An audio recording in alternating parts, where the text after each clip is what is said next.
Leo, it's August 2018, and it's the month of Leo. As you can see from the horoscope, Sun is here, and it's in Leo. But the important thing this month, a couple of points that we should note, is the fact that Mercury is retrograde here in your sign as well.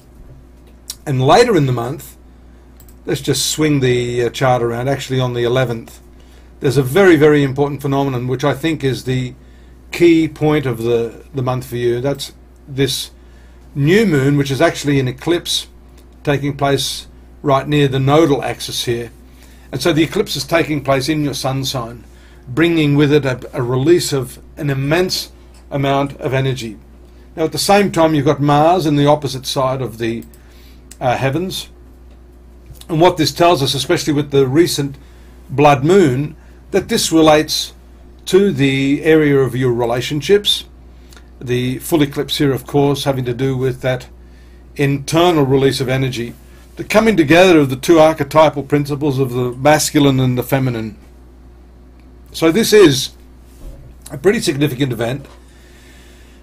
Around the 7th, you saw a perfection of the square of your ruler, the Sun, and Jupiter here in the 4th house. This 4th house, generally I talk about it as relating to your domestic circumstances, but this has more to do with your internal happiness quotient, if I could coin it that. So there are real challenges here, and you have to look at what it is that takes place after this that is causing you to feel perhaps uneasy within yourself, unhappy, discontent. It's important to look at what this eclipse is saying to you internally, spiritually. You've got really the troublesome position of Mars here in your relationship sector. You have, actually these are fortuitous planets for you. Jupiter and Mars are actually quite friendly to your sun sign of Leo, but they still come with their inherent issues. And therefore, Yana, sorry, it's my daughter. So this brings with it a whole raising of the awareness in terms of who you are as a person, what makes you happy, and the strong drive, retrograde Mars in your marital sector, business partnerships, is indicating a need to review that. Look at these other retrograde planets. We've talked quite a bit about Saturn moving through your 6th house of work, Pluto also in the work area.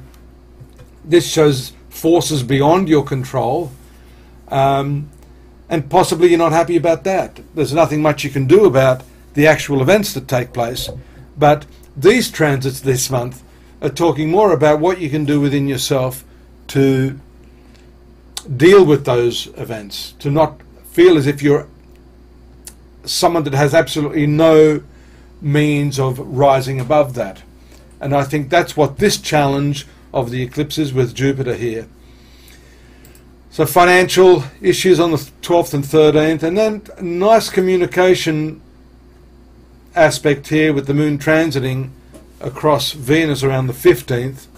This is nice for short journeys, but it's also to do with your work, and having the ruler of your work or profession in this 3rd place in quite a nice aspect to the karmic part of your horoscope. Look here, at that time too, Mars has moved backwards out of your relationship area, only for a moment though. That's going to go forward again shortly in future.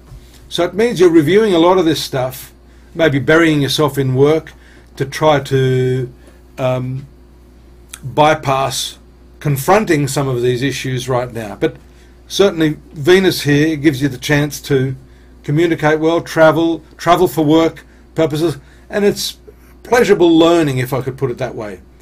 Here the position of Moon in the 4th house brings with it some better domestic opportunities, peace at home, even though you're still dealing with some of these harrowing challenges. The challenging aspects, these squares, are not always bad. They actually are an impetus to sort of change things, and you need that friction to really say to yourself, look, enough is enough, let's do something about this. Health could be an issue when the moon transits your 6th house here. especially with all of these planets located here in the difficult area of Capricorn. This area is not friendly, neither is Saturn, so this could bring a bit of a down period. It's interesting though, you'll note these triangular aspects here to the apex of your horoscope around the 21st, where there's a lovely triangular disposition of Saturn, Moon, Uranus and the Sun. So these can show using your ingenuity to further your self-esteem through calculative work here in the 6th house. So remember that around that time, this is towards the end of the month, a bit of a dispute may loom here around the 23rd, 24th. Mars is catching up to Pluto here. For those of you born under Leo, this can be a problematic time with your co-workers. These are argumentative aspects. And here we see also, because Venus is involved, that this may again relate back to your personal relationships. As we see the 27th, 28th, banking, philosophy, and then again work and some abrupt or unexpected changes taking place right there on the 30th, 31st in your work. That finishes off the month. But again, that's going to trigger that really favourable aspect we talked about earlier. The Sun, Uranus and Saturn bringing to you some definite, possibly unexpected, great opportunities in your professional sphere. How's that? I hope that's a note that's worthy to finish the month on. And I hope you come back next month, but not before visiting astrology.com.au, my flagship. We've got lots of other stuff there for you. Most of it's free. You're more than welcome to reach out to me or to any of our collaborators if you're looking for a more personal reading. Till next month, take care. Bye-bye now.